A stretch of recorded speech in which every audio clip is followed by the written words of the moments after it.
Welcome, welcome, crew, guys, gals, friends, fiends, foes, whoever may be listening beyond the Omniverse tonight.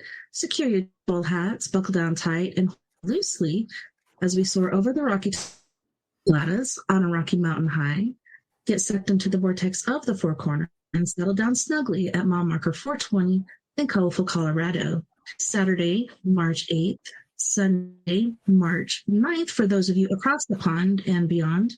Good morning, good afternoon, and good evening to you, and thanks so much for joining us tonight on We Are Paradox Media's Late Night in the Rockies.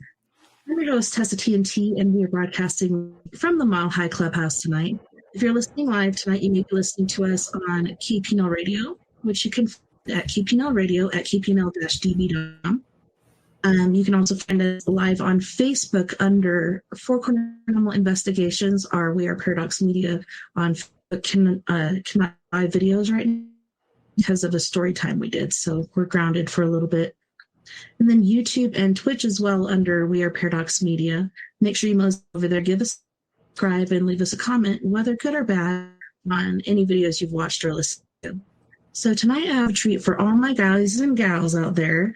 Tonight I have Dr. Christopher Macklin on, and he's an ET and UFO specialist, and he specializes in healing abduct others who have suffered to related ET trauma. I'd read the whole bio, but we've had that posted for the last week, and Chris only has so much time with us, so we're going to pull him on really quick and get this show a-going. Hi, Christopher. Hi, Tessa. How are you, darling? It's good to see you, bless your heart. Good, how are you? Yeah, wonderful. I'm doing great. You too. Awesome. That's good to hear. Bless your heart. All right, so where would you like to start? Did you want to tell our listeners a bit about yourself and then on to other stuff, or it's totally up to you where you'd like to go? Yeah, just give a quick brief story. So, I was obviously born on this planet, spliced in at birth, as they call it. So my mother was abducted, got enough DNA to become a Bekizdet being, born as a Bekizdet being, didn't know at the time, of course. And then the day after, I got targeted and I had 8 strokes in hospital for a year. Great. Then a few years later, when I was 4, burnt my back really bad in hospital for another year. So I've been targeted all my life, now 290 times. Last year, I got targeted by the Vatican because I was talking about them. And what they do is they use low-frequency energy weapons and melted 2 cusps of my heart valve together. And I got really sick, almost died. So I couldn't heal it fast enough, so we had to have a heart valve replacement. So that was last October, so that was fun. So I've got the split chest thing and going on. And now we're back. We're still doing it, So you have to just focus on, it's important to stay here. It's important, this work, and, I love it. I love being here. And, we work on a lot of people with different ailments, cancers, cystic fibrosis, DNA issues. We also work on the jab thing where we strip it out of the body. We've got a protocol, 36-week program where it separates all this nanotech and stealth pathogens and nylons and all the things involved with that out of the body. So we're pretty busy at the moment. A lot of people are sick, bless them, and bioweaponry. Have you heard about the fog that happened shortly after the drones and the orbs showed up, and then there was a fog all over the place, all over the world, that was making people sick? Do you believe that's UFO related, or do you suppose that could be a government sort of thing? Yeah, it's a government thing. They've actually created the fog, and what they've done is got drones around also to spray pathogens. It was a pathogen. I mean, you could smell it. It was horrible. We had it here, in fact. And they did some tests, and they found some different pathogens based on influenza A and B, but worse because the new pathogens, the new flus the mucus is very sticky, so it's very difficult to get it out of the lungs and out of the bronchial tract. So we're finding that. That's why we're helping people who've got certain techniques, being able to sort of break it down and remove it. So absolutely. Yeah, it was crazy. Yeah, very much so. And I heard that it could have been, like you said, a government opt, and it was putting a virus out there, and different people reacted differently. But yeah, that's no fun. No, it's sad when you think about it, and they're still spraying these chemical trails, and they're making people sick as well. I thought they'd stop them, and nothing happened for about 5 days here, and then suddenly, oh, here we go, zigzag the sky again. And you could smell them, and, you know, we've got a bit of bronchial stuff going on. And yeah, they're still spraying. I hope it stops very soon. I really do. Mm-hmm. Awesome. So, how did your interaction with aliens and ETs first begin? When I was about 4, I had the first ET experience, which is actually an Anunnaki. It's they live underground at the Anunnaki, but they can switch dimensions. So they're normally in the 4th dimension. They can switch here, but they can also shapeshift and take form of like a human being. That's why you get a lot of these human beings, but they can't hold it all the time. That's why sometimes when people blink, they have the reptilian eyes, because they can't hold that form completely. And yeah, I had one in the corner room. Dad, there's a, you know, I can't remember what I said, reptilian thing or something. There's something in my bedroom. It's a it looks like a dinosaur, because it was about 10 foot tall. And he comes running in. Where is it? Where is it? It's there, you know. And he couldn't see it, because I can see through the veil, you know. And it's interesting, even here, we've got 40 acres. We're actually in the middle of the woods. And the other day, I was sitting on the porch, and I said to my wife, Mandy could hear things. I can see them and hear them as well. And so I was watching, and suddenly I looked through the veil, and there was like a horse there, you know, with a cowboy. And he looked back at me. You could see I was watching him.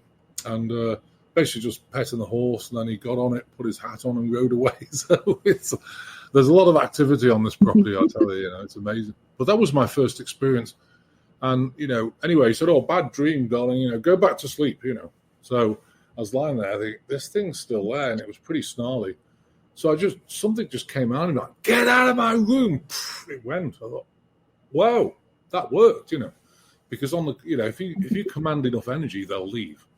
And so that taught me then that when other ones came in, I could remove them from the room.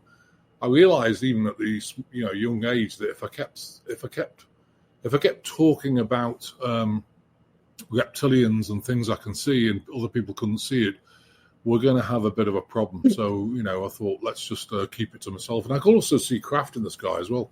Dad, there's a craft. Where? You know, and okay, you can't see that either. So, you know, yeah, and I still do today. You know, you can see things through the veil. It's amazing. It's a great gift. But it can be, sometimes when you go out and you go to a restaurant, I kind of phase my eyes out so I don't see it. Otherwise, you're sitting in a restaurant, you can see attachments sitting on people and all this sort of thing. And it's not really something you want to do when you're going out for dinner. So it's, yeah, it's kind of crazy. Yeah. It's hard to shut it off. Hopefully your parents were supportive and that helped you to grow your gift and retain it. A lot of people lose it because of, you know, parents that didn't happen, and kind of shutting them down, shutting the doors and windows into themselves. Yeah. Yeah, they do. And they call them stupid, you're nuts. And well, my father didn't believe anything at all. He still doesn't. Well, he's starting to. But I think at that age, he was just angry. And, you know, even when I actually left school, you know, I was sponsored to do a degree. And I was so excited. He got back home. He said, you're too thick to get a degree. Okay, we're going to get one. You're too thick to get a master's degree. We're going to get one of those as well. So actually, I thank him for being belligerent and rude, because it made me actually do the opposite, which is great. So, and here we are. I mean, all those degrees and masters and everything else, was it useful? I think it was, because I'd studied a lot of physics and control software engineering. And so it gave me the mindset of quantum mechanics and things like this, so I can understand it better, you know. And I think that did help. Do I use it now? Absolutely not, you know. I just use all my gifts, really. So, yeah, it's been interesting. Nice. Well, so on, we have aliens, AI, orbs, all kinds of things that are happening more and more and more each day. Now we have President Trump in the House, and he's affecting the whole world. Like, he's just tossing everything about and causing all kinds of chaos and whatnot. And he mentioned the Stargate project. That's really about. Oh, it made people crazy. I mean, you know, the day after the inauguration, he goes, "Oh, we're going to do this Stargate program," and we've got three main people who are going to invest. I think it was 500 billion into it. Now people are getting really upset because they talked about Oracle, Larry Ellison. Now, Oracle, for the viewers, if you don't know what Oracle is, it's a complete solution, software solution to people like Target or Walmart, where it does the front end web, it does the back end ordering, it does the stock control, controls the payrolls, people, everything. It does everything, and it also tracks, what you buy with your credit card, and so encourages you to send you adverts, things like this. How did he develop that? Well, he came straight out of the CIA. He bought an island, had lots of tunnels underneath. You can imagine what went on with that, child trafficking, all that sort of thing. And then he also developed Oracle, which is now a huge company. There's only two main companies who do this, Oracle and SAP. And so he's got Oracle front and center. Is he a good guy? I don't think he is. I think he's evil. So anyway, then he got Masayoshi Son, SoftBank. So what SoftBank? They made their money out of adrenochrome and child trafficking. So is he a good guy? Probably not. Then you got the third one, Sam Altman, who's just greedy and just wants money out of it, OpenAI. So you got three not very nice people. You're kind of thinking, what's Trump doing, putting them into this new project?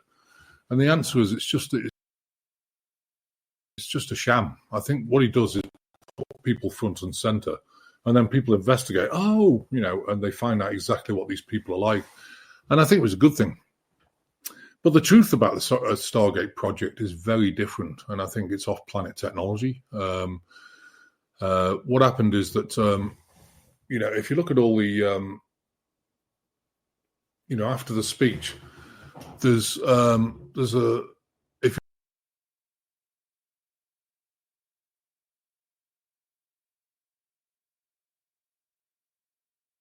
you look at the reasons why he mentioned Alaska, Mount McKinney, is because it's being renamed. It's connected to Mount Hayes. Now, Mount Hayes has the most advanced computing systems and AI ever been produced. And in fact, they have a computer that's about 1,000 years in advance of what we have here. And it was given to us by the ETs, the good guys, to start changing things. So under that Mount Hayes, there's a supercomputer, and it's advanced technology. It's the most advanced in the world, really. And there's a lot of whistleblowers explaining like they've got UFO technology and they've tried to reverse it. But the problem is a lot of these things that come from other planets or other starseed races, maybe even interdimensional, you don't have the materials here to be able to build it. And that's one of the problems. So you really have to understand the power of the mind and the power that connects us to speaking to God. These computers also have a consciousness, and going to go through that in a minute. But we have a consciousness. We can talk to God. We can talk to our spirits. We can talk to our spirit guides, and it's very powerful. We don't realize really how powerful we really are. Prayer, meditation, all that sort of thing. So it's all spiritual. So is the computer. It's not a normal like chip computer or cubic computer. It makes Google's look like Mary Poppins. So but it's been recorded in the United States military in the archive records, classified records of the Pentagon and intelligence agencies. This program, they're looking at connected. They're looking at targeting starsiege, remote viewing, psionic telepathy. They don't need a chip to your brain. They can actually use telepathy, and the computer can also use telepathy. But I think Trump wants to create the Iron Dome. That's part of the Stargate, not the whole thing, but part of it. And the Iron Dome, basically, it's an operation. It's an operation to protect America, not just outside, but also inside. It's highly encrypted. It is blockchain. It is, like I say, this new computer, and I think it's going to make a massive difference to technology. It's going to take a 1,000-year leap, which is going to be incredible. Are we ready for it? Well, it's here, so I guess we've got to put up with it. But So yeah, but the Iron Dome is like there's three classified things: CI operations to remote view. Hundreds of people remote viewed. They were silenced because of what they saw. That was part of it. Second, we're talking about the real Stargate under Mount Hayes, which connects the World Wide Web. It's like a spider web of underground bases, all the military bases together, and the White Hat military, in quotes, have taken over all the dark, deep military systems, and so that's a pretty good thing. And third, you talk about the ultimate supercomputer, which is actually based on a plasma cube. So it's plasma. It's like the sun's plasma. People think the sun's just a hot ball of fire and gases. It's not. It's actually plasma. The sun is alive. It's a living being. And that's why it connects with the Earth. And that's why it's sending a lot of solar flares to help upgrade our frequency, because solar flares are just energy. And so is plasma. So, it's a supercomputer. It can tap into computers without even connecting to them like we did before. And it can actually solve encryption because it's interdimensional. Think about this, if you've got an equation, if you take it to a different dimension, there's no time there. So it solves it, and then it brings it back with the answer in real time, basically, because there's no time.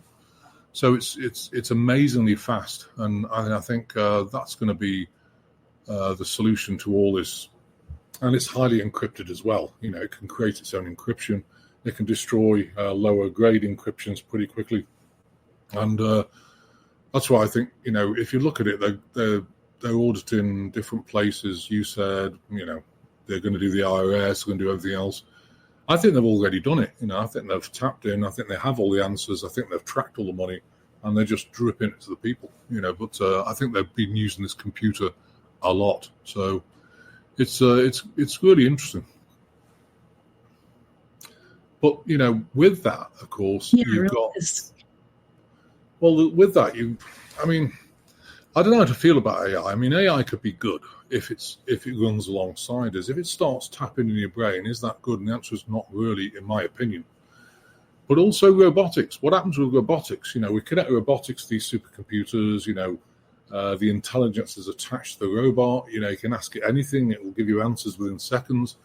But what happens if they put some malware somehow in it, and goes, well, go and get a gun and shoot all the people at home? Then we've got a problem. So again, I've been in software, and it depends on the person designing the programs. Depends on how good, the robotics are. But you've got to remember, this supercomputer is designed off planet, so it's designed by benevolent beings, and it can't be tapped into. So that's a good thing. It can never be. It can never be encrypted. The encryption can't be broken. Or the other thing about it is it gets its information instead of ChatGPT and all these sort of things that troll the internet and get all this misinformation. This thing gets it, from another dimension where they've been watching us. So they'll have all the information already connected to another supercomputer. That means you're going to get the truth about the planet instead of a pile of old nonsense from the internet. And I think that's a good thing. I really do.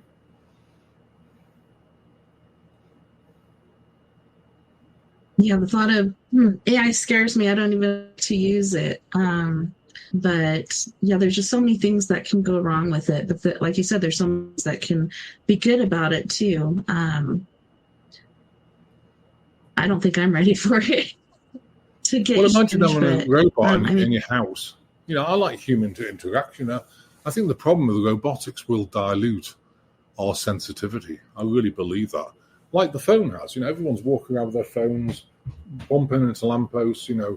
I go and sit at a restaurant sometimes, the whole family is on their phone and no one's interacting with each other. I'm thinking, personally, I don't like these phones. I have one because I run a ministry and we work on about 2,000 people a week. So the girls in the office have to communicate. But I really, if you had a robot at home doing the cleaning and doing the washing, great, it would save you time. But would I want one in the home?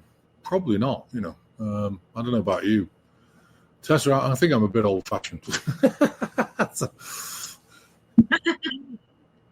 Yeah, it's funny. I didn't want a cell phone either, but I think it was 2004. My husband got one for me, and I was just like, oh man, I really didn't want these. But it's very, very helpful. having a robot do dishes and stuff, that would save me a ton of time. But I don't know if you saw online or this new robot. It's so very human. The way it moves and everything, it doesn't even seem robotic. They had one hanging up in a bay or whatever, and it showed like the movement, and it looked like it had muscles and everything. I don't know. It's kind of like iRobot, very, very advanced. Well, I've even seen, I think, I mean, it's interesting because there's a lot of NCPs in this world, and NCPs are people born in pods. Because if you look at it, let me just go, I just want to share something with you. I think it's really interesting. Let me just, I don't think I can share it on the screen, but let me tell you what it is. Where is it? Gosh. Well, let's go through the population first since the 1500s. This is interesting. So the 1500s, we had 438 million people on this planet. So 1600s, that goes up by 60 million, 500 million. Okay. 1700s, it goes up to 610 million. Okay, that's 100 million more, 110 million more. 1800s, it goes up to 1 billion. So that goes up 400 million more. That's a big leap. So either people are getting fed up with the TV and whatever, or there's something going on. Now, 1900 to 2000, it goes from 1.6 billion to 6.144 billion in 2000. That's a huge leap. And there's no way, if you look at the average, they say the average is 2.1 children per family or whatever. Maybe some people, the Amish have about 11 or 12. We have some really great Amish friends, who actually built our house, and gosh, they've got so many kids. And they all built the house together, the two families. Like, wow, this is amazing. And they're always smiling. They have something right, actually. But anyway, 2000, that was 6.144 billion. So 2024, 8.7 billion doesn't make any sense. That's gone up,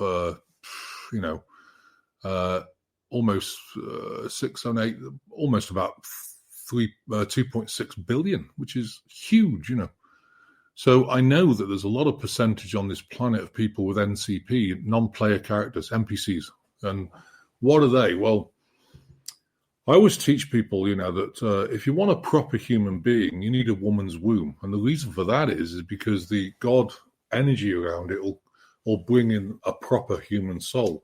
If you don't have that, then what happens in a plastic pod, you get AI souls. And it's interesting because a lot of the abductees I dealt with, some of them were abducted and they basically impregnate them. They put them back down here, and obviously they don't remember it. And suddenly, God, I feel pregnant. Something's going on, and And after about 4 weeks, they'll only leave it about 4 weeks. They suddenly abduct them again and take the fetus out, and then it can grow wherever they put it.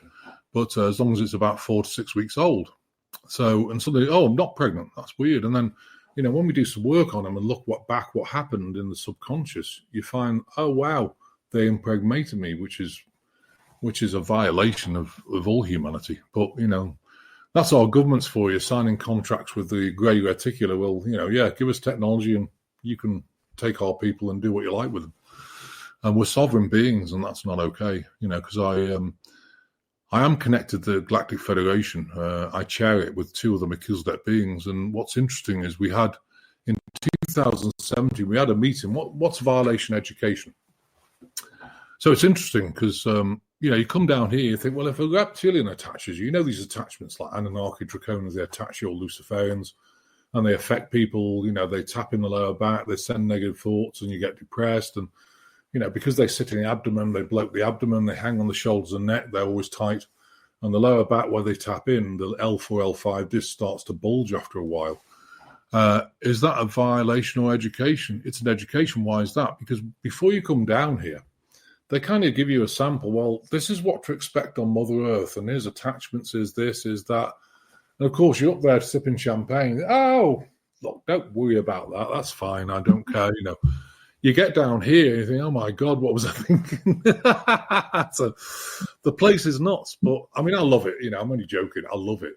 But I've not always loved it. When I was in corporate, I used to look around and think, God, there's got to be something better than being a slave and paying taxes. There's got to be something better.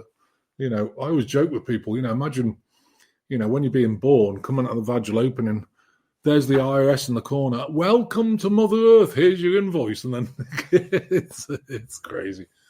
But now I love being here. But that's an education, because you have to learn how to deal with these entities, how to remove them, how to keep them removed, getting your vibration up, taking your power back. I do all this healing because I never want to be anyone's guru. You are your own guru, and the whole point really is releasing trauma, releasing emotion, getting your vibration up, taking your power back, and God, I feel amazing. And when you have blissy days, as I call it, where, you've got rid of the trauma, it's a whole new world. And the other thing about it as well is you can then manifest. I mean, we have a great life. 20 years ago, I went for a reading, and it was an old lady just outside Liverpool called Birkenhead. And it was a terraced house, and I walked, it's a bit of a rough area, I walked up there, and she said, oh, come in, and sit down, and, right, let's get started. So, oh, thank you, thank you. Writing all these things, oh, thank you, so, oh, this is interesting. What's she going to say? So, well, you're going to get remarried. Okay. You're going to work for God. Okay. You're going to move to America. Oh, okay. And you're going to live off donations. The what? Oh, look, it arrived. That's exactly what we do. So it's really interesting. So, made me realize that, you never know when things are going to happen, but that's exactly what I do, And, it's a very successful, because what we do works. If it didn't work, we wouldn't get 2,000 people a week coming on general groups, specialized groups, one-to-ones, and all the other things we do, So yeah, but I think there's a lot going on at the moment. I do encourage people to always find that burning passion within you, because people really struggle at the moment. They feel depressed, they've been lied to, cheated on, people have stolen all the government money, which is the people's money, and, they say, well, I haven't got the power. Of course you have. You've got God behind you, Money's not power, the God connection. I define God as God, Goddess, prime creator of all it is. And, once you surrender and God's got your back, you never have to worry about anything. So it's amazing. Very true. I saw in part of your bio when I was reading it, the reading about you, it talked about your Melchizedek gifts. And the only time I've heard that was in church. For people that don't know, can you kind of explain to them what Melchizedek gifts are? Yeah, I can't give some of it away, but Melchizedek beings are from the ultimate dimension, and they actually were assigned, some of them, including me, to come down on the planet and help at certain times, when things go south, like right now. And in fact, all starseeds, Tess, who have been here for the last 4,000 years several times. Why is that? Because the planet's gone so south so quick. I was here in Atlantis doing, teaching healings and the same thing as I'm doing now. I was here at various other times, give you an example of Melchizedek beings. Enoch was a Melchizedek being. So was Babaji. So was Buddha. There is another one as well, which I don't want to say. And then, so come back at different times to learn exactly what's happening now, so you can prepare for the now. Because now is it. We tried to shift it at Atlantis times, and look what happened. It went pretty south pretty quick because we were given the same technology, and it destroyed, it destroyed Atlantis. So I don't think it's going to happen now, because I think there's more help, now than there was then. So, but starseed people volunteered. God said, look, guys, I want volunteers. You go, yeah, I'll do it. Next time God sends volunteers, run to the bathroom, lock the door, and pretend you got diarrhea, and don't come out until the volunteers have been taken. But now I'm just joking about that. I do love being here. It's not an easy path, but I think I've got in this like blissy, tranquil space. We live in the woods. We're surrounded completely by trees, and trees are amazing because they help you. They absorb any angsty energy. You're blocked out from the outside world's energy. So. And it has a lot of activity. We've had all sorts of beings on this place, and we've seen them walking around. So it's pretty active, and I love it. So But Everything's yeah, alive. no, Everything has auras. It's pretty awesome. oh yeah, I mean, sometimes you can see people like Native Americans. They wander around. I just want to go through this other report because I think it's really interesting if you're okay with it. The Deagle report. Oh yeah, certainly. I did open it. I can't find it, so hang on a sec. There it is.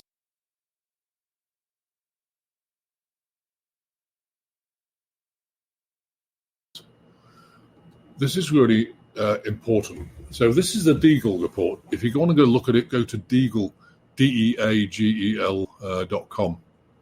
So they've predicted the population in different countries and been more or less spot on for the last 15 years.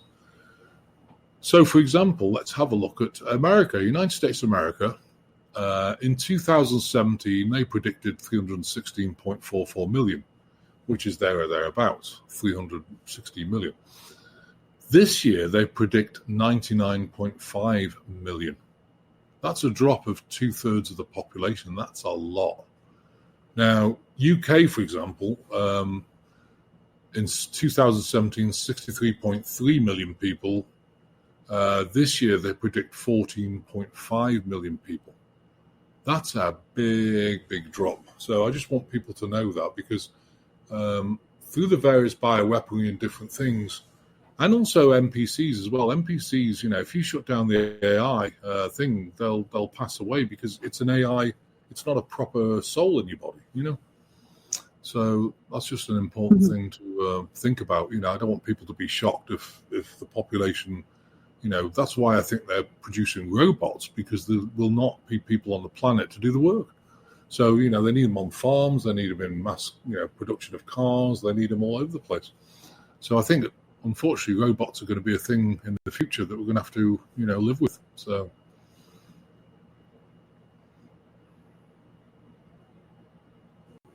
Yeah, I'm going to have to get used to it, just like cell phones and computers and everything else. Yeah, I know. I know it's hard, I mean, I'm just old school. I really am, I mean, yes, I was brought up with computers, but I think this AI is dangerous, But that's the whole. I mean, the other thing about Stargate. I mean, a real Stargate is a natural. It's ancient technology again, but Stargates are basically just doorways where they puncture through time and space. They create a wormhole, Stargate to Stargate, so you can walk through it and you'll be on another planet. Or you walk through it, you'll be in England in my dad's front room, and we'll have dinner, within seconds. So they're also Stargates, but this project is called Project Stargate, which is interesting. But I think it's there for a lot of reasons, and I think really to protect America, So so it's interesting. Yeah, very much so. A thing about shifts, like supposedly our world shifts like a bit, and I don't know if that's related to the Hadron Collider or what's going on. There's been a lot of changes, like small little bitty changes. If you notice, it could even be in your partner. It could be in things that you knew before that are now changed. What do you think about that? Do you think that is connected to the Hadron Collider, or is that just naturally happens, or as time goes by, it's actually happen? Well, the Hadron Collider actually taps into the dimension where these entities are, so it creates a portal where they can easily get through, and so they're coming through in droves. And that, what I've noticed over the last, 3, 4, 5 years is that, the work I do used to be a breeze. When we used to do it before this COVID-19 thing, it was a breeze, and I used to do it. People were a lot happier and everything else. But since 2019, people have gone south. It's now quite difficult. And I think it's also that these entities are coming through, these attachments. What entities we've got? Anunnaki, Draconian, Luciferian. You've got snake beings, and then you've also got, one of them missed, Archons. Now, the Archons are to do with the vaccine stuff, the COVID vaccine, where the CRISPR technology splices your chromosomes. It's not compatible with your soul. Soul lifts out your body, and therefore in comes an Archon and takes it over. That's why a lot of people who've taken the jab, they become checked out, like there's nothing indoors, but aggressive at the same time. And because you're talking to a being, So it's interesting that, you know, I'll give you an example of an attachment if I can. Remember the case of Ted Bundy? He killed 36 women.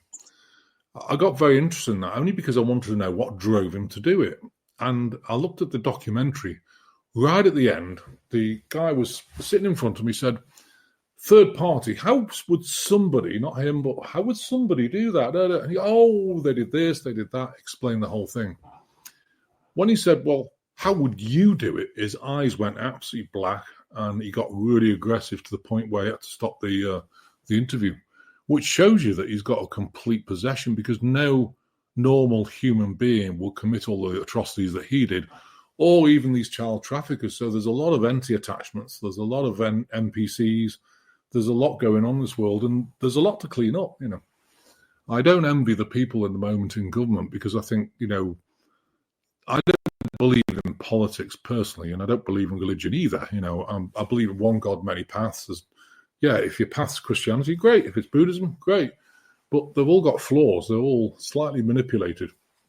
But with politics, you can never win, because whatever you do, there's always going to be someone berating you, you know. And my personal opinion is I'm hoping that, you know, all the authority goes back to the states and there's just a really tiny, tiny government just to do international things, you know. And I hope that for this country, because I think it'd be great.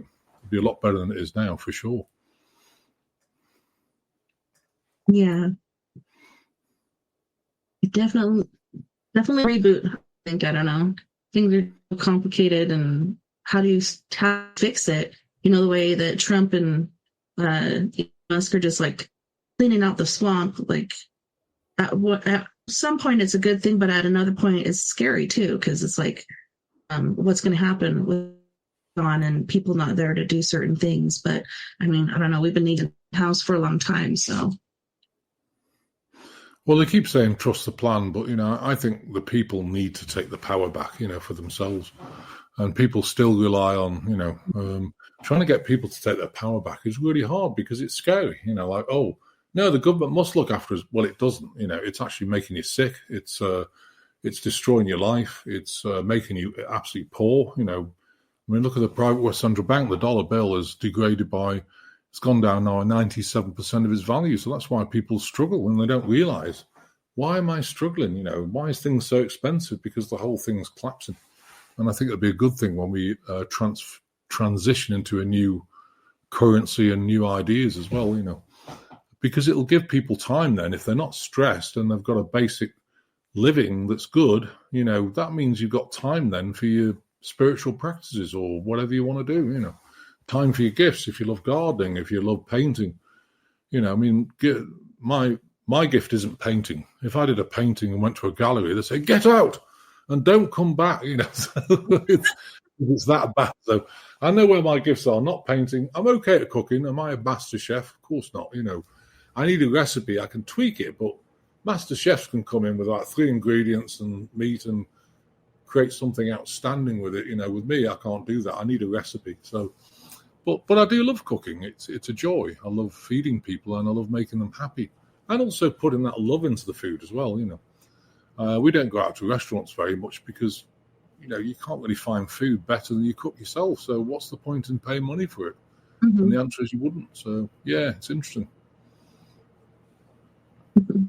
Yeah, I just go out sometimes just so I don't have to cook, but I do love cooking. Like, I spent many hours cooking today, but like you said, making people happy, it's a good thing. It makes you happy. So going back to the Stargate thing, do you think that, well, supposedly it's supposed to come out 2030. Do you think it's going to affect us positively or negatively? What do you think the outcome is going to be on that? I think it's going to be positive, because I think the whole banking system, and it's actually out now, this computer's here, it's operating, it's working, they're tapping into the deep state computers, they've done it, they've tapped into, you know, they don't need access, they can just get in themselves with this computer, because it can break, you know, low level encryption, which the deep state have, get through, you know, can organize all the files, sort out who, you know, who's gone where, then it can get into the banking, can look at people's bank accounts. And I think it's a good thing, because if you've been stealing money off the government, then you need to know where it's gone so you can actually make it right. And you know, get these people to show up for their crimes, whether it's theft, fraud, or money laundering, whatever it is. And there's a lot of them in the government. They reckon that by the time they're finished, 96% of Congress will be gone. That's a scary number. But the other thing is, if you're on $170,000 a year or 140, how do you become a multimillionaire like 20, 30, 40 million? You don't, not in 5 years, 6 years. You can't. It's enough to live on, but it's not enough to save that sort of money. So there's definitely other stuff ahead. So yeah, we'll see how it all unfolds. I think it's going to be positive initially. I think once the banking system, what do they say, the quantum financial, and this computer is true quantum. A lot of these other computers use qubits and everything else. Yes, it uses an array, but it's not truly interdimensional, in my opinion. And I think with this computer and with the new AI, not the stuff that's trolling the internet, trying to learn for itself and learning from lies and cheats, the new computers learning from benevolent beings who have supercomputers there where they've observed the planet.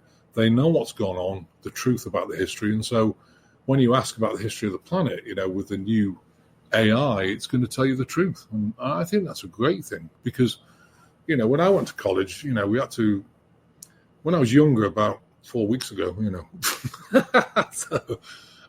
weeks ago. So, but when I was younger, when I went to university to do my master's degree, you had to go to the library, book the books, because we couldn't afford to buy them. And then you got them for a week or so, and then you had to study and then take them back and get the next lot. Now everything's available. And I think with these new computers, you can just ask it anything; it'll know it instantly. It'll be incredible. But I hope it doesn't distract people where they just rely on that all the time, because you need to use your mind. Otherwise, your neurons start to die off, because you're not using. You need to exercise your mind as much as you exercise your muscles.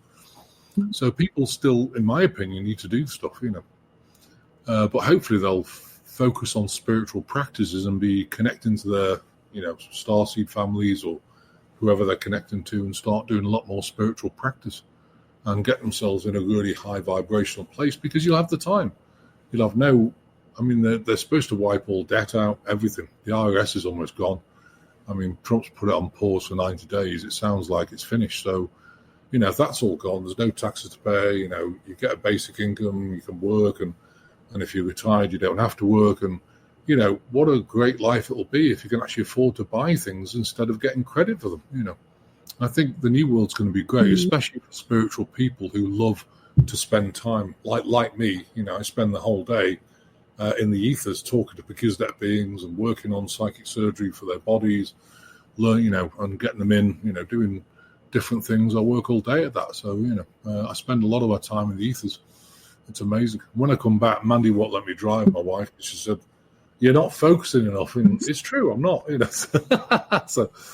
So it's incredible, but I love it. I love it. Yeah, it's important to do love, I think, not only for your happiness, but for your health and your family and everything.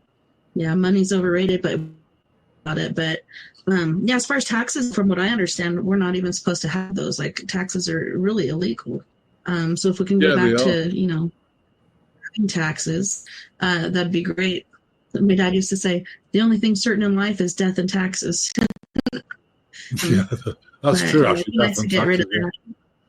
Well, if you got rid of one of them, death's, you never die anyway, you just transition. But, taxes is just, to me, it's like being a slave to a system where, and look at where the money's gone. Most people don't agree with where the money's gone, transvestite basket weaving in Nepal or something. I don't think we need to fund that, I'm not being disrespectful to transvestites or anything else, because I have a lot of gay people, but, I think it's wrong to create all these things that, that really aren't good, especially for the kids. To me, LGBTQ should never have come into schools. I think it's wrong, but that's just my opinion. So, I think kids need to be left alone. And so, but I'll be glad when the transition happens and they sort all this child trafficking stuff out, because I think people don't realise how big that is. Yeah. And again, they're tapping in the computers, they're getting all the people. It's like the Epstein list. Where's the Epstein list? Where's the Epstein list? If they release that, it's a lot more than just, a few people in Hollywood. It's most of the world leaders. So if they release that, it's going to create a real problem. So, they're obviously, you've got to spend time deciding how you deal with it before you actually release it. Otherwise, it's going to create chaos. So, people don't realize how much is going on behind the scenes. It's crazy. Yeah, it's pretty sad and scary. I don't know. I'd be happy if it were gone. Problem for them, not a problem for me. But yeah, it will be chaotic if it happened. But yeah, a lot of stuff is coming out. People that thought they'd get caught or never get convicted are being caught and are convicted. So it's like we're turning a leaf and getting into all that stuff and getting rid of it, which is very important. Our kids are very important. Oh yeah, the next generation, and I feel for them actually, because I know quite a few kids that I've helped, and they've kind of struggled with their way advanced of the time they've been here. They're born here, and so when they get in their 20s, I mean, Mandy's brother, he's 20 actually. He was born later, a lot later, of course. But what's interesting is that he's really advanced. I mean, he's really up there spiritually, but he's depressed because he looks at the world thinking, this place is nuts. What have they got for their future? They don't want to go in a corporate job because they don't. I mean, what's the definition of a starseed person? You don't fit in for one, at all, So you don't fit in. If you go to work, you won't fit in. If your thoughts are different than other people. You're a massive empath. So if people talk behind your back, you take it in so big. And the starseed people are just different. So if you're a starseed person, you probably had a real difficult time, especially the new wave of starseed people coming in. And I feel for them because it's not an easy place to live. It really isn't. So, and trying to sort of, help him along, getting him to find a passion or something, they've almost like given up, But I think their time is going to arrive. Once this transitions happen, I think things will change. And then they can start shining, they can start shining their gifts, their light and everything else. So I'm hoping this transition will make a big difference. But it's going to be a crazy few months, I think. Yeah, definitely. Definitely going to be this. Yeah, and it is complicated and difficult. A lot of people wonder, is this hell on earth or is this purgatory? But I think it's a gift, and a lot of people don't get this gift. So you need to take care of it and take care of yourself. We help each other out. It's a lot easier. So going back to the questions and stuff. So as far as the Stargate goes, do you think the connection with that and CERN and HARP? Yeah, definitely CERN. I think that collider has been a big part of it. But I think it's reverse engineered from some things. But I think that I do think the quantum computer is like 1,000 years ahead, as opposed to this collider is just they built it. When you have spinning magnets, which it is, it's particles spinning so fast it creates a magnetic. It can actually puncture a hole in space time, create a wormhole, which it's done because you can see it, above the collider, and then in come entities. I mean, I've seen this before. I went to a ranch, and they were opening portals there, and the guy said it was a ranch where it was like a horse sanctuary. And he had about 15 horses, and he was struggling to feed them and everything else, but he managed, and then one day woke up, and the grey reticular had actually been through a portal, eaten one of his horses, or half eaten it, and then disappeared, and he was mortified. He was really upset. So I spent the whole weekend there figuring out codes, opening the portal, and eventually on the Sunday, it was about 11 or 12 o'clock in the morning, lunchtime. There was a sonic boom, portal opened, but it had opened above. As soon as the portal opened, I've got three, what would you call it? We've got three watchers, and they're Actorian craft. And every time I do something, if they think I'm going to do something stupid, they'll appear. So they appeared, and literally within a mile. And I spent the whole day working out how to shut down this portal for good, and we shut it down. It never happened again. So it was grey reticular, but and then as soon as I shut it down, the craft disappeared. But it's funny because as soon as the craft appeared, along come military helicopters. They gave them a wide berth, but they were flying around them, thinking, "What do we do with these things?" So that took about 5 minutes to scramble them, but they didn't touch them, which is good. But by telepathy, I said, "What are you guys doing here?" And I said, "Well, making sure you don't do stupid stuff, Okay, because they know me. If a portal was on the ground, I'd walk through it, and then you never know where you're going to end up. So, yeah, it can be crazy. So that was an interesting experience. But yeah, so portals do exist. Obviously, stargates. I think the technology of the future, to be honest, including in the Stargate project, is stargates, where you'll just have like a thing in your house. You switch it on. It'll open a magnetic portal. You put the coordinates into somebody else's, like 4,000 miles away in England, and then you walk through it, and you're in their front room, and then you have dinner with them, and you can walk back through. Good thing about it is if you have a tipple or two, you can't get done for speeding or anything else because it's just great. I think that'll be the main mode of transport. Because if you think about it, people point out, if you look at aviation, it hasn't really advanced that much in the last 60, 70 years. I mean, yes, after the jet engine, the gas turbine engine, nothing's really changed. And, technology's moved on so fast. We've even got anti-gravitational technology. So I think eventually you'll have, things where you can just fly around. I think they'll be navigated by AI and GPS because, of course, if people are flying around, they're going to smash into one another unless unless the thing's controlled. But I see that coming as well. I see free energy. Tesla coils. If you put them in you can create a Tesla coil. It'll give you enough energy out of the universe to power your house forever, and there's plenty of it. They call it, it was in the periodic table, ether, it was called, the ether kind of plasma, universe energy, and they took it out, which is really interesting. So, at the periodic table. Yeah. So, they didn't want us to find it. Really?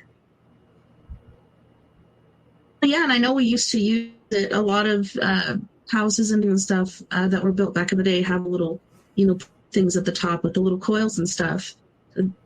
They're free electricity, but they want to pay for it now. So yeah, they got rid of all that technology. A lot of his stuff that Tesla created is missing. There's a town here, a little neighborhood outside of Rico, Colorado, that runs off of Tesla energy. It's pretty interesting.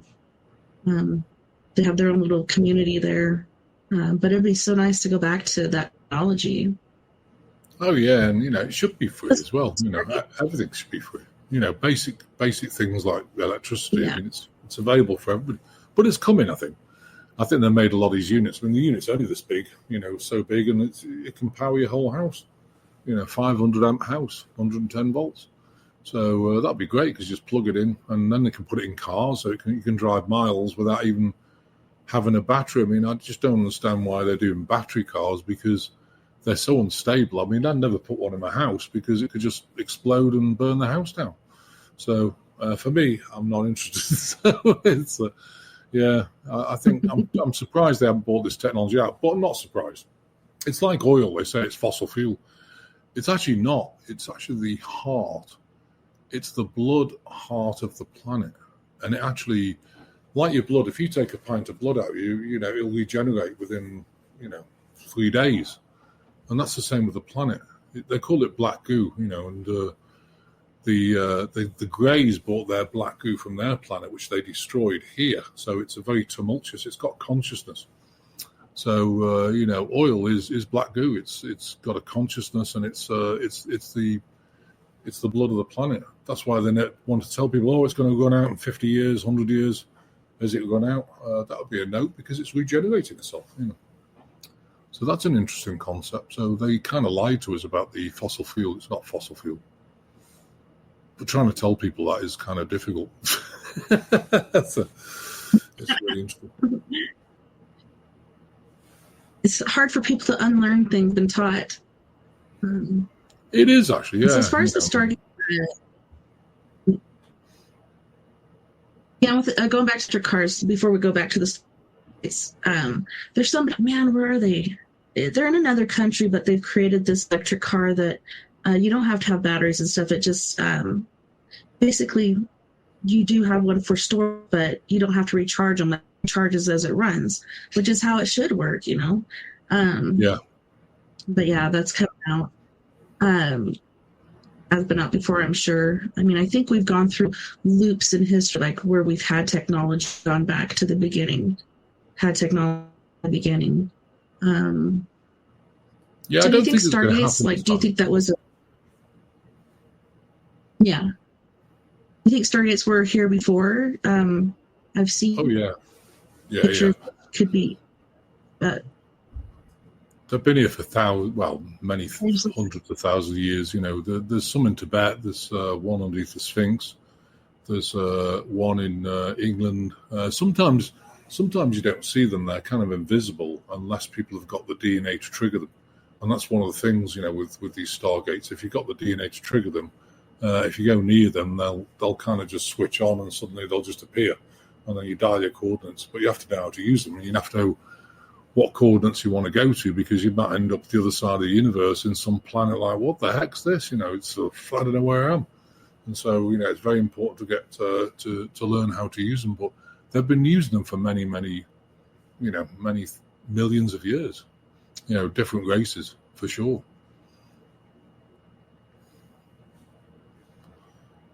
Yeah, it's definitely interesting.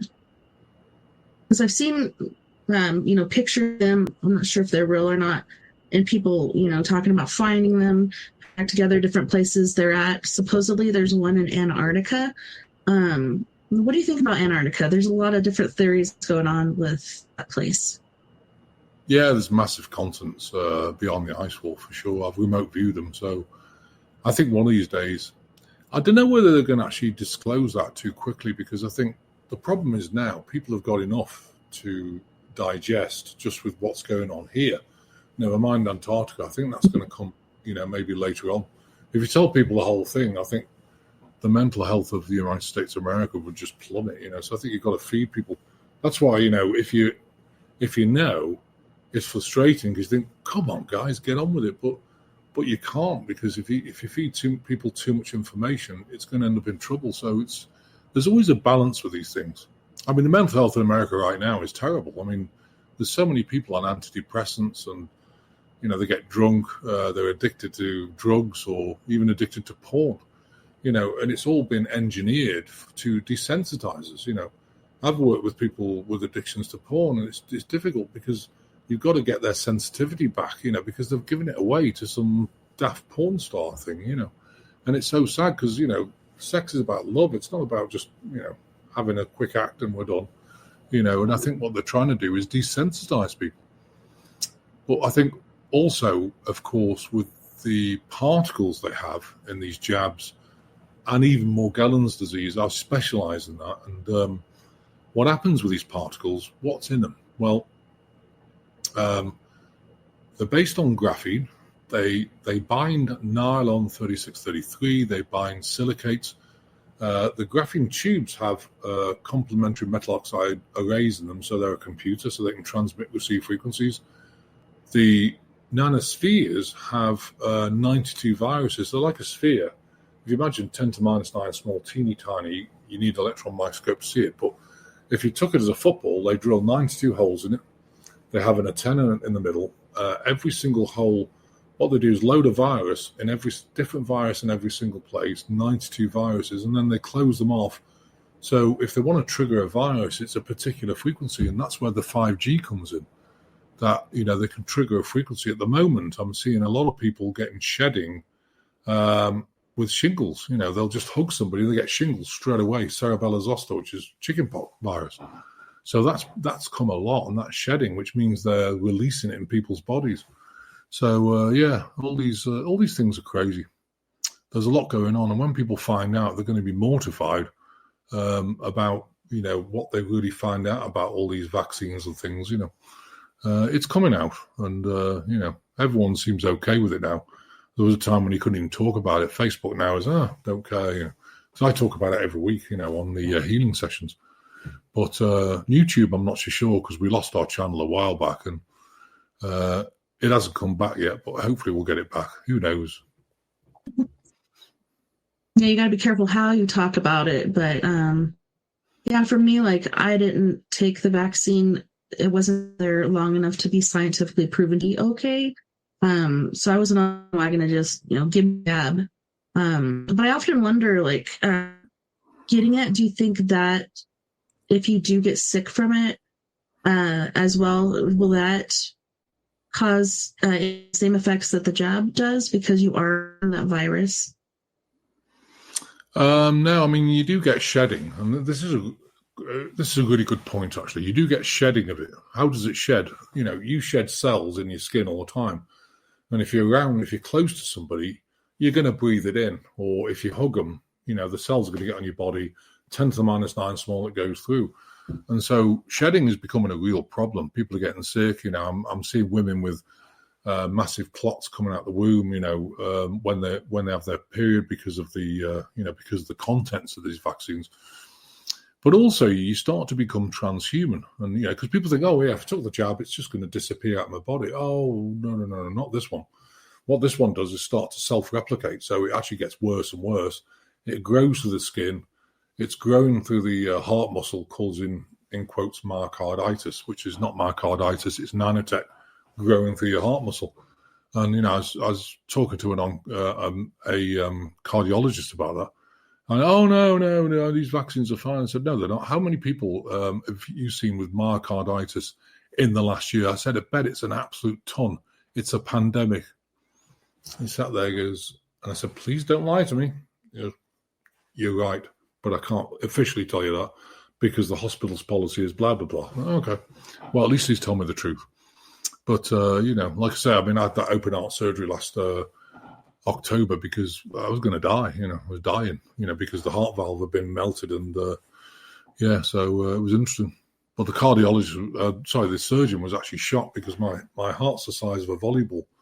It's normally supposed to be the size of a grapefruit and my arteries are really big. So he goes, oh my God, your heart's huge. And we don't have a valve that big. So he said, I'm going to have to reduce the hole to put the biggest valve on the market in. And he did it. And he did a great job, bless him. So I'm still here.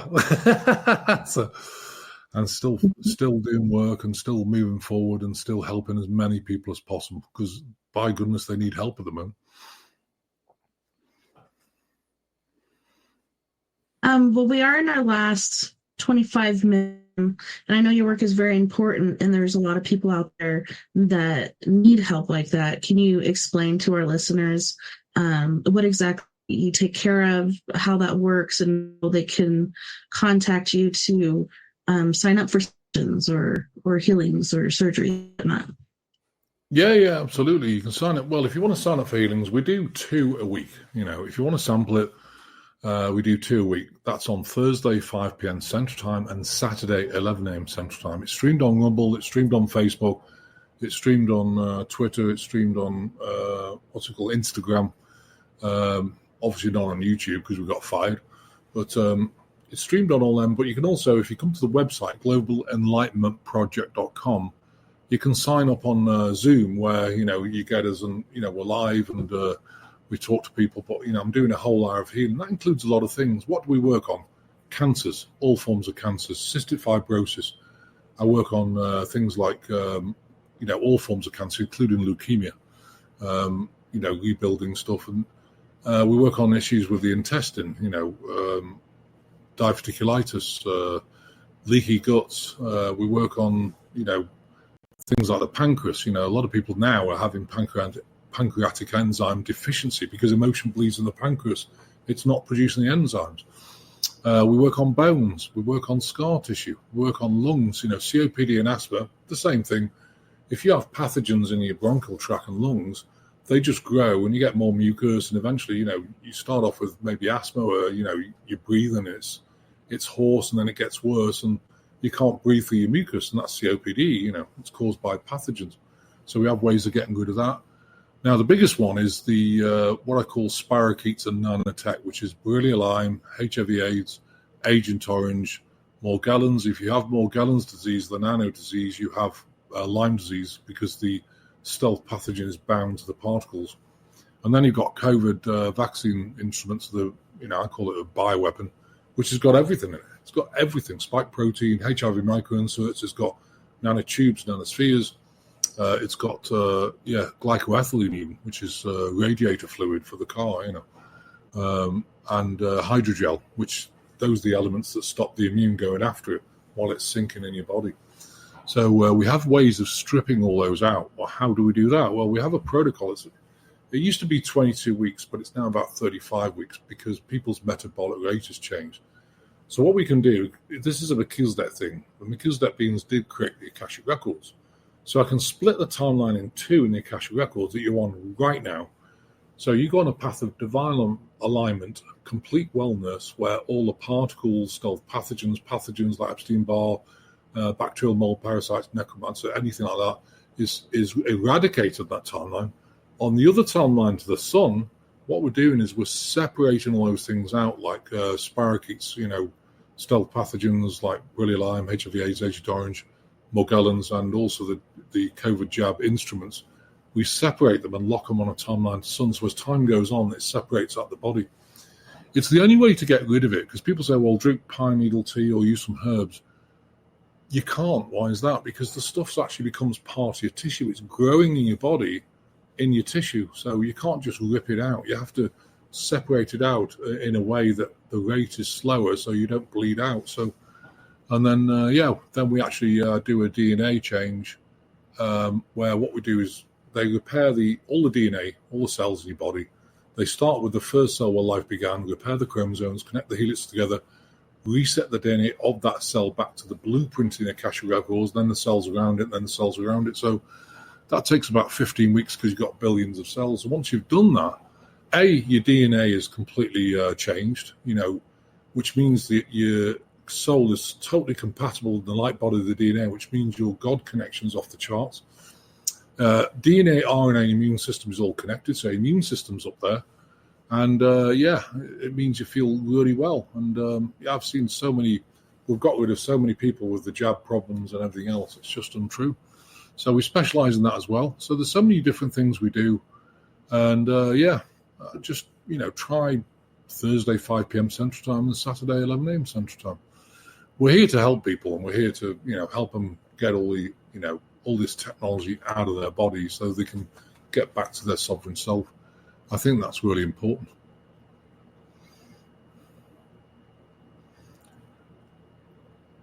And it's called the Global Enlightenment. Yeah, Global Enlightenment Project.com. Yeah. We've got some books as well. I haven't got the books here, but if you want to read about manufactured diseases, then we've got a book called History, Truth and Healing of Manufactured Diseases. That's got HIV/AIDS, Agent Orange, Morgellons, Gulf War Syndrome, which is the same stuff. And then, but at that time when I wrote it, COVID wasn't there, the jab, and it's just the same stuff anyway. So, it's just crazy. I mean, manufactured diseases, they've been developed, I think it was since 1935, I think they first came up with Agent Orange. And then after that, they came up with the rest of them, then Lyme disease, I think, came in the 80s, and then Morgellons came in the 90s. So these things have been developed, gain of function, and, we've been funding it with our taxpayer dollars. And they make you really sick. So, crazy stuff. Worth thinking about. So, yeah. Definitely not good stuff. I think my grandma ended up getting cancer from Agent Orange because they used to use it in their garden as like a weed killer. I'm like, what the heck is going on with that? I've worked on a lot of people with Agent Orange. Even if their parents had it and then they were born, they've got it because it's in the parent, the mother's body. So, of course, I've got one guy who's got. It doesn't necessarily. What's interesting with Agent Orange and Borrelia, which is a stealth pathogen of Lyme, and HIV, which is a stealth pathogen of AIDS. What if the stealth pathogen in your body? It doesn't necessarily replicate. Why is that? Because if your DNA is robust, DNA or an immune system, you've got the immune response to keep it like dormant. But if you damage your DNA, how do you damage that? Well, if you take agrobacterium, it's in GMO foods or it's in old vaccines, or the CRISPR technology in new vaccines, what it does is it damages the DNA, RNA, immune systems all connected, so you don't have the immune response, so the stuff replicates. And it's the same with Morgellons. But in the new jab, of course, they put CRISPR technology, which just damages the DNA. It's all in one shot, So yeah, that's interesting. So that's why you have to, fix the DNA. I'll just give you a quick story, which is really interesting. If you're interested, is that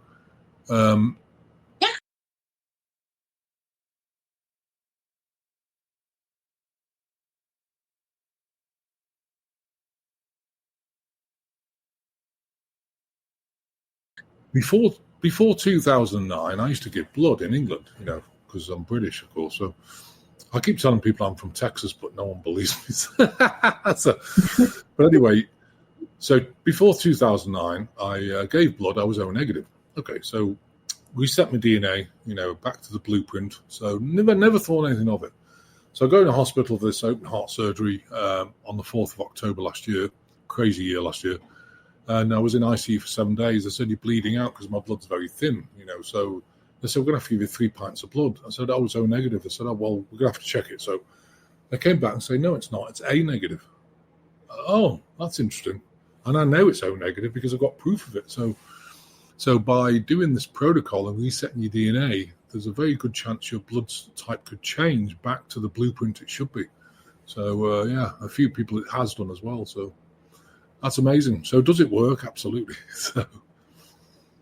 Yeah, that is crazy. Crazy interesting to have your blood type change. Holy crap. I know, and the nurses were like blown away. So I said, well, I can prove it. I showed them, so it's interesting. Yeah, it is. So many things in our world that, I don't know, are interesting, mind-blowing, and questionable at times. And you were talking about reptilians and stuff earlier. The only time that I've ever noticed them or videos of them or whatnot is on the news. Do you think that they work particularly in that arena? Oh, yeah. I mean, they've infiltrated. The thing is about this, people think it's the government that's actually damaging us and everything else. Well, they're just puppets. They're just puppets on a string. It's actually the reptilians under the planet who are in actually control.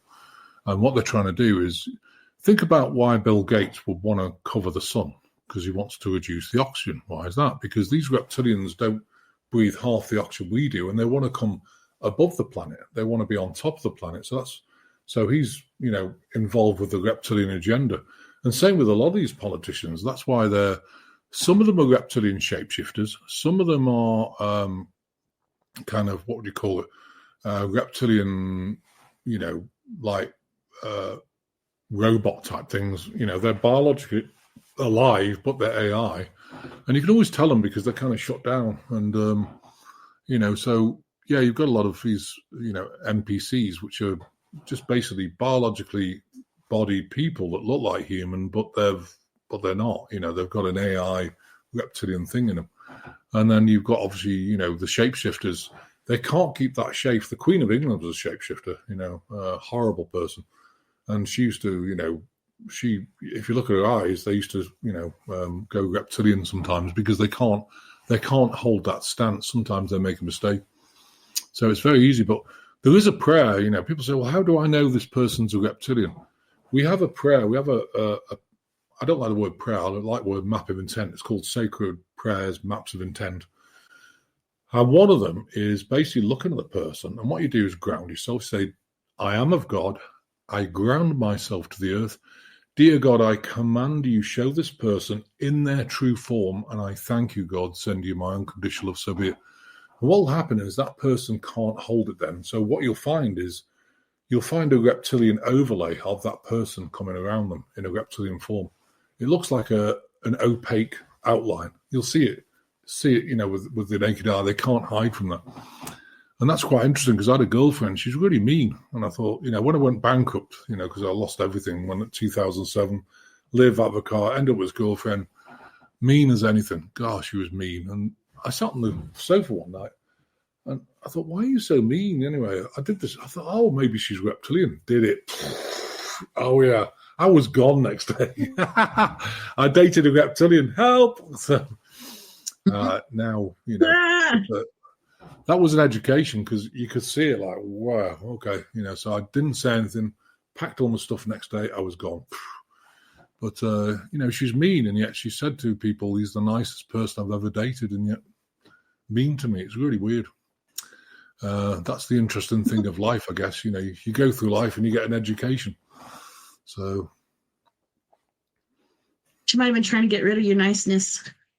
There's no chance of that, Well, the other thing about it as well is I think as you get older, I think for a lot of empath people, starseed people, they take things personally, like, oh, how, it's like if someone talks behind your back, you get mortified. Like, God, how could they do that? When I was younger, about 4 days ago, that used to happen when I was in my 20s.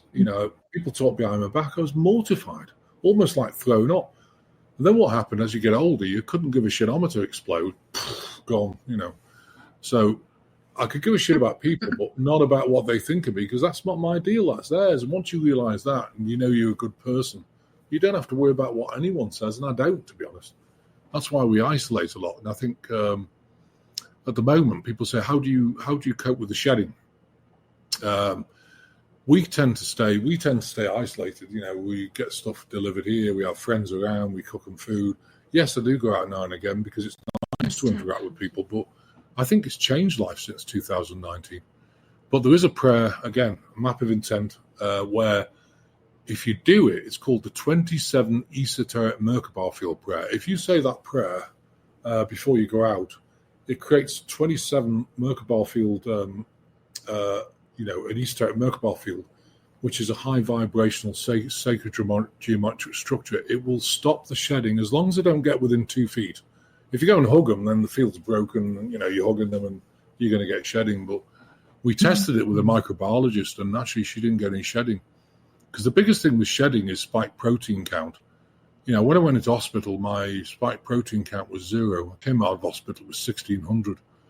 If you've had the jab, it's about 25,000, So I did get a lot of shedding, but I'm getting rid of it, So that's interesting. So the shedding's real, So if you say that prayer before you go out, it'll really help.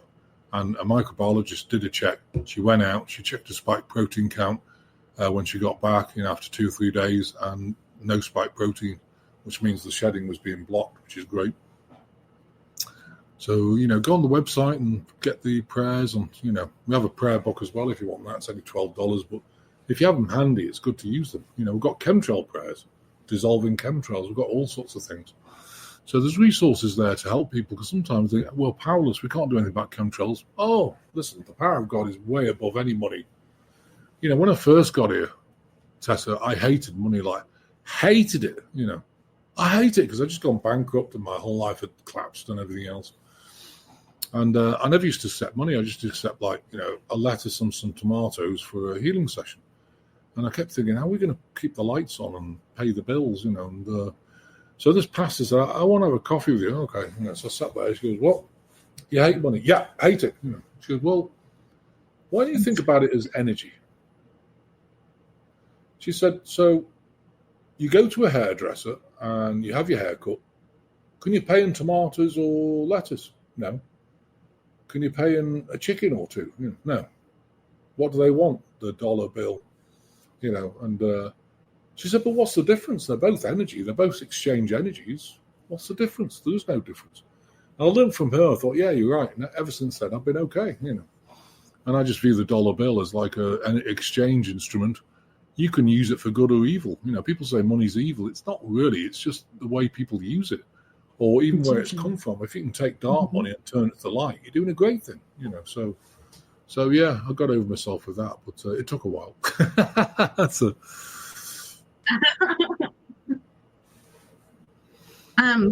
Okay, and you had mentioned you have books. Can you tell our listeners about your books and where they can find those? Yeah, we've got the first one I ever wrote was Dissolving the Enigma of Divine Healing. That's the website. We've also got Divine Transcendence, talking about all the stuff, to do with child trafficking, everything else. I've got one called Calming the Mind. They give you a lot of techniques for calming the mind and different things, and how the brain's affected by emotion. We work with a lot of psychologists, psychotherapists, psychiatrists, because they're having a real hard time at the moment, and they come out of their work and they're just exhausted, and so they come on the groups, and we can help rebalance them, and then they can go back in and do their work. So we also support, and then there's obviously the Sacred Prayer book, and then there's the History, Truth, and Healing of Manufactured Diseases. That's a big old book because it tells you about the grey reticula, the technology. It talks about the black goo. It talks about what happens with Morgellons, how to get rid of it, and HIV/AIDS, Agent Orange, and Lyme disease. So yeah, I've never seen anyone with plants and get rid of Lyme disease because it's an off-planet technology. So if you get a technology that's off-planet, how do you then you bring it to another planet? You don't have the herbs and things to be able to heal it, quick enough. So, but it's interesting because I had some doctors who wanted to fly in and say, "Can you teach me your techniques?" I said, "I could try, but the problem is the gifts, and everyone's got different gifts." And so, they were using like Rife machines and everything else. They don't work. They help, but they don't work, But he was seeing that I was getting rid of Lyme disease, and like, I want to come and train with you. I said, "You can come, but I don't know whether you'll learn anything because." I always encourage people, if you've got a gift of healing, I meditated for 4 years, about 6 hours a day to understand how the gift worked, the cause and effect of a lot of things. Do I know everything? Of course I don't, but I've got a good grasp of most things. And anyway, so, I learnt the gift directly from the Melchizedek beings. It's not other people's modalities. And I think that's really important for everybody. If you've got a gift of some sort, like playing the piano, use your off-planet beings and get them to expand the gift, and they'll help you. They'll do downloads. They'll do all sorts of things. So, yeah. You got to keep using your gifts, make them more powerful. You do, Well, absolutely. is there anything else that we didn't cover that you feel is important to share with our listeners? No, I just encourage everyone to find something that's going to blow your socks off every day, something, that's going to give you absolute joy, like cook a great dinner or take your wife out for a meal or, plant those plants in your greenhouse or get on with that painting, do something because people say, I don't have the time. Make the time. I think it's so important nowadays, especially the time we live in. You've got to find joy in something that day. I think it's so important. Even if it's just one thing, if it's a few things, that's great. I always find joy just by doing healings. I love it. I don't know if you can tell, but I absolutely love doing it, and it's not a job. It's kind of a way of life. And, you never get out of it really, so it's like this morning we did the general group at 11 o'clock. Do you get a lot of time off? Not really, but it's not intense. You can do it and then you can go relax and, and I love doing it. So find that burning passion within you and, really focus on that and meditate with your starseed family and try and find out who they are by dowsing or something. And once you found them out, talk to them, clear your mind, meditate, talk to them, and they'll talk back. But sometimes this might sound brutal, but they don't talk to you straight away because why is that? Because they don't waste their time with people who aren't committed. So they'll want to see you committed. I mean, when I was first meditating, I meditated for, it's got to be about 6 to 8 weeks before they'd talk to me. And I kept doing it every day, nothing. Doing it every day, nothing. After about 6 weeks, I said to them, well, look, I'm not going to stop. So you might as well start talking to me. I'm committed for the rest of my life doing this. And then after a few days, bang, things change. Some crazy stuff started happening. And I could do some crazy stuff as well. I was getting downloads. Weird stuff was happening in the room. I remember one day there's a vortex. It looked like massive raindrops. A vortex, you could clearly see it just coming in the room into me. And I was laying there thinking, what the heck's this? It was just a vortex of energy. But it was crazy stuff, crazy things. And after then, I never looked back. And now, like that lady said 20 years ago, working for God, I live off donations. And I love what I do, what a blessing that is. So awesome. So super important.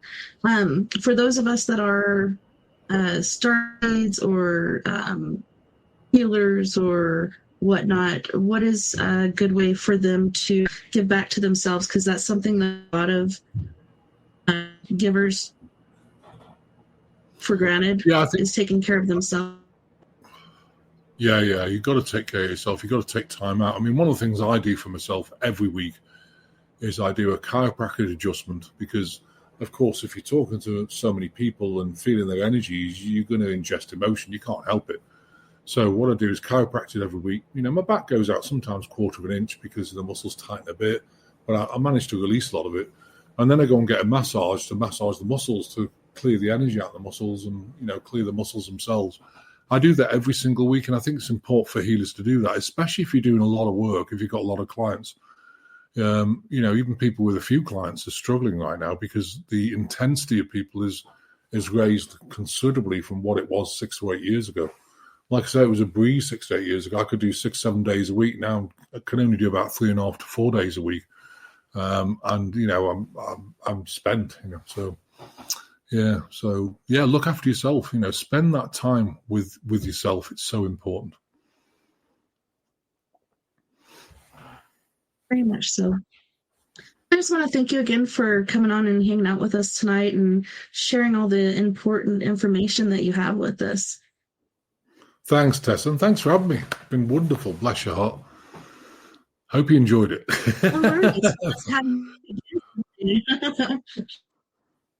Oh, bless you. Thanks so much again, Christopher. We're going to let you off the hook and we're going to go to our break here. But thank you so much once again. God bless. Thanks for having me. God bless. Love and light. Bye-bye.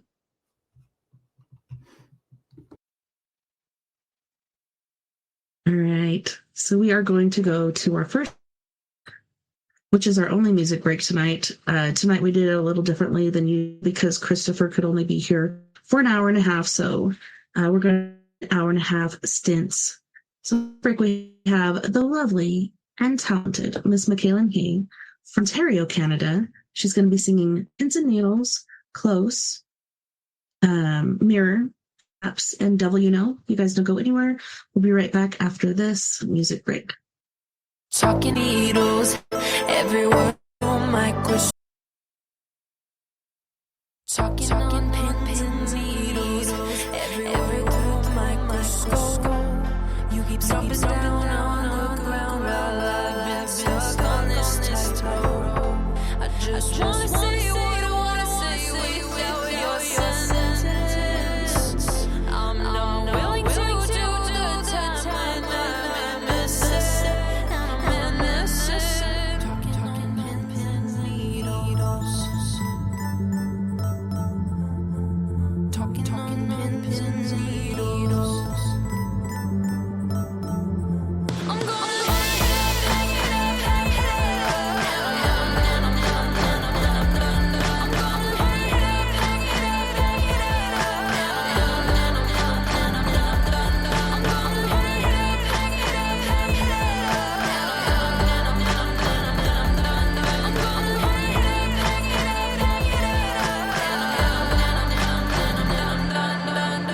walked on my shell of ice with your blowtorch at my feet.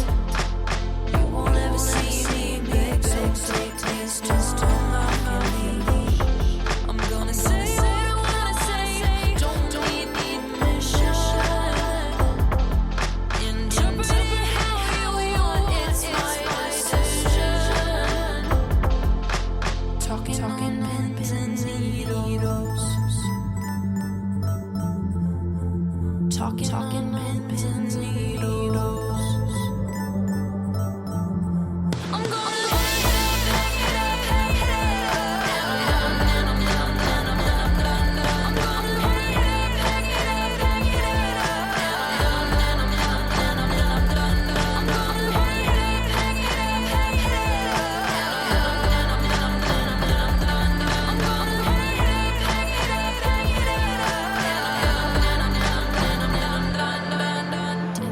shattered glass kicking pieces all around.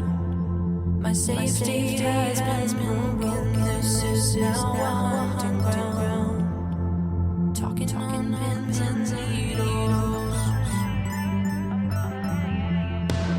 talking pins and needles. I'm gonna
saw you for the first time in a while.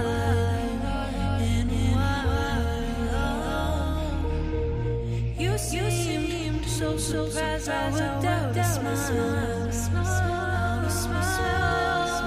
'Cause I saw never change how we went separate ways. Now come back here. 'Cause you pushed me away, pushed my life away, but still back here.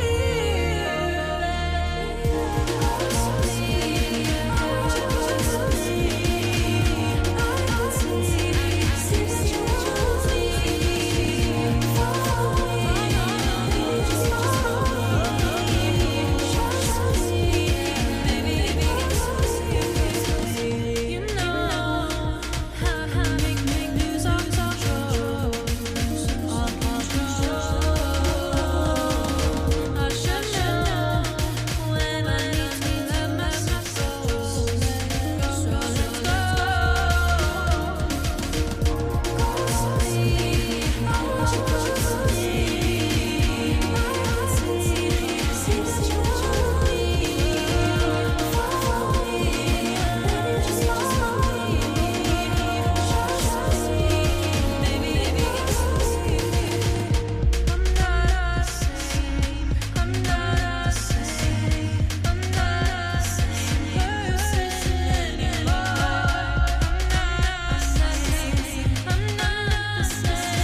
Where did you go? You're running away. I know that it ain't easy. I see. You're losing mind. You're pushing away. Yeah, it's a mistake. Yeah, it's a making me shy.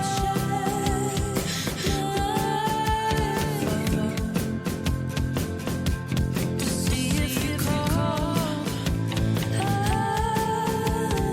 No, I'll get nothing at all. I carry the weight of both you and me. I'm starting to break. I wish you could see what you're doing to me.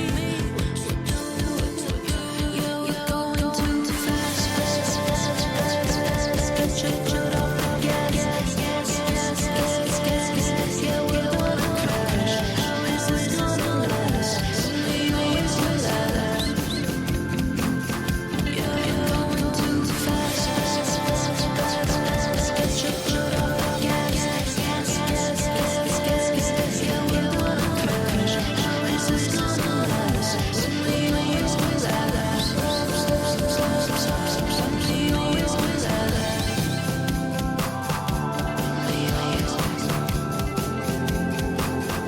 Only you will last.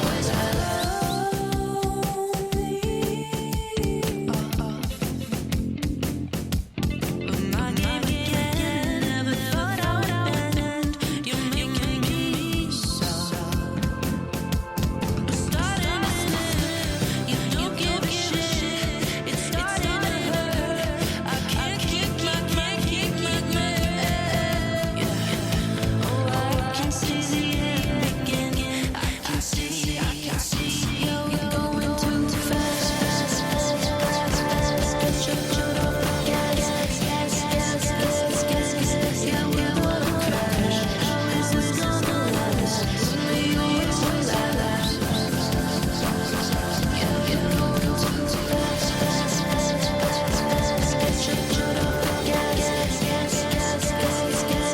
Yeah, we're gonna crash. How is this gonna last? Only you will last. Only you will last. I can see the end again. Only you will last.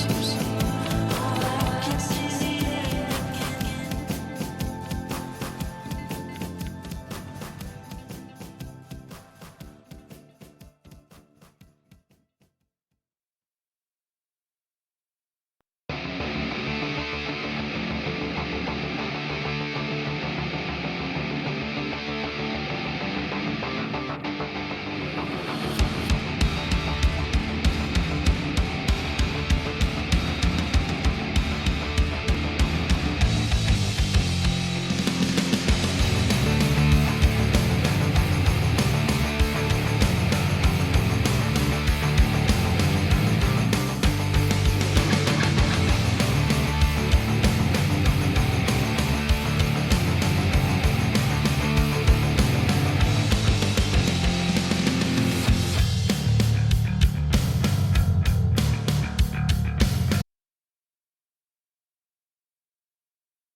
Hello.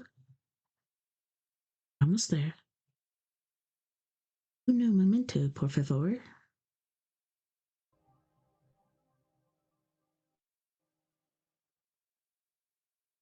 Idiot.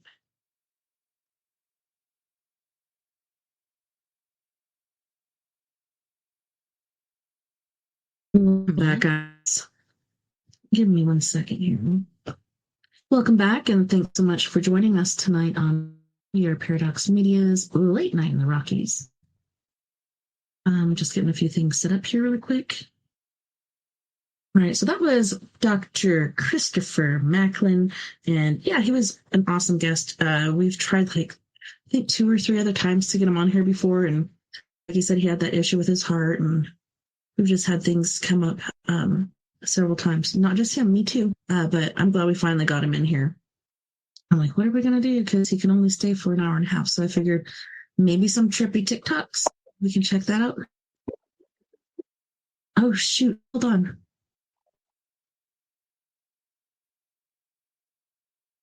I didn't even press play on that. Hopefully this works out because I had a hard time getting the internet to work, period, tonight. I'm like, man, it's just a conspiracy. Every time I try to have them on, there's issues. Okay, let me go ahead and share a page. Where's your here? Present.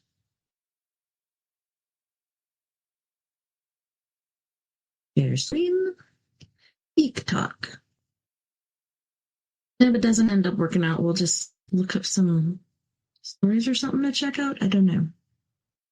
Go ahead and fling this up here. Fling, I said. You're flinging. Fling-a-ding-ding. There we go. There we go. Man, and this guy's super loud.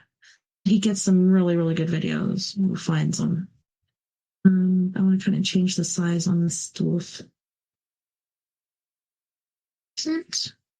Makes it bigger, makes the word smaller. Right. One more thing.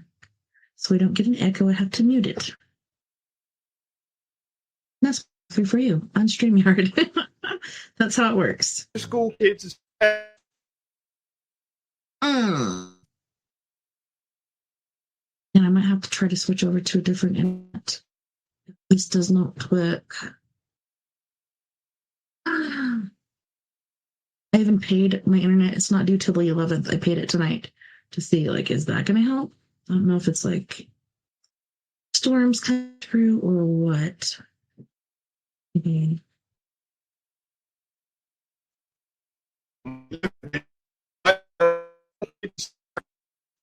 Yeah.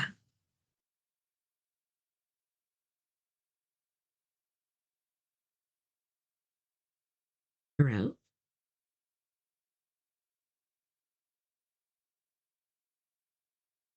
Yeah. It shows full towers too. Oh my gosh, we're gonna have to reboot. Try switching it over to the other internet, then it's probably gonna shut off on this full gold. Full gold. Come on, work. I'm so tempted to do it. Searching. Yeah, I'm hopping in and out too. What the crock? Honey.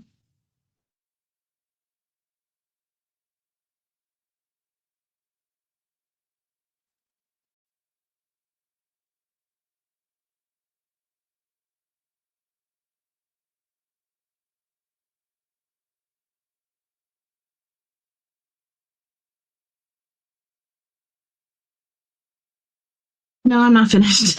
Sorry about that. I shouldn't think around with the internet.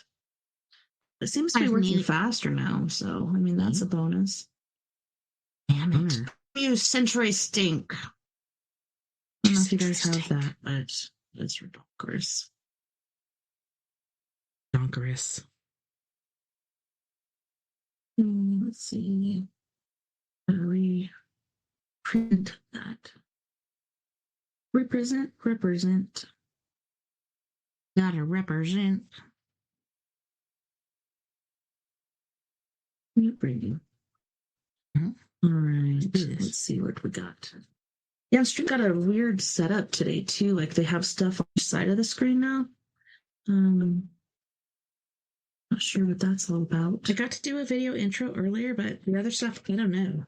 Oh, you can install TikTok on your computer. Let's Straight pimping.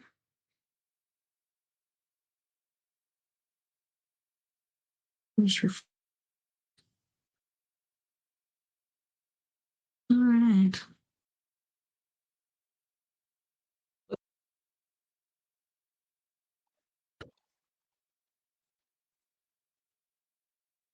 Hearing the sound? I hope it works.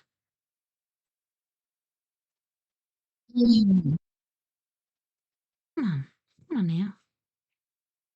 Hi, how are you? Please come in now. Let's smoke cedar.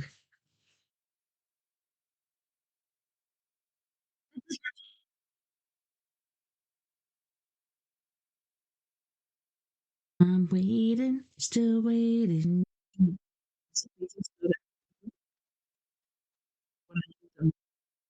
Well, you guys, going back through all the info, all the good stuff, I see that unfortunately, even though I'm talking to the camera, you can't hear what's going on in the video, so therefore, out thou, I saved you from that premise. You shall not have to go through that or even try to.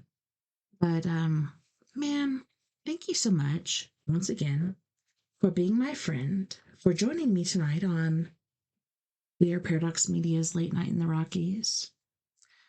It really was a pleasure having you.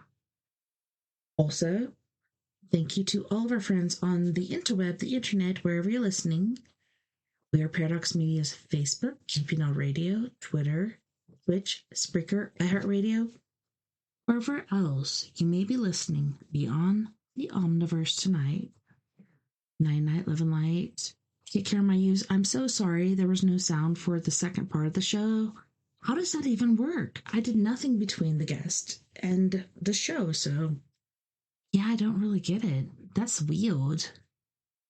And like I was saying, in the future, a couple days from now, things are expensive, whether it's the website, the StreamYard. Oh my gosh, there's so many different fees that I pay for. That's my hobby. Hobbies cost money. I don't know if I can continue my hobby. I really want to, but it's quite difficile or difficult or what not you want to call it.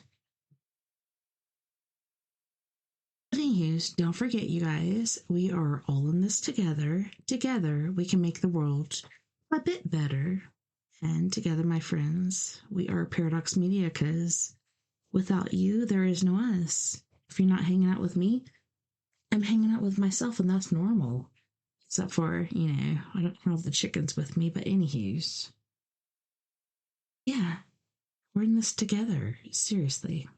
Until next time, nighty night, love and light. Have a wonderful rest of your weekend, whatever you're doing. As far as the peanut gallery and little people, you know what you need to do. Listen to your heart, your mind. Sometimes the mind overthinks, sometimes the heart is too soft, but you got this. And Hughes, night, love and light. Take care of my ewes, and I'll see you back here pretty damn soon.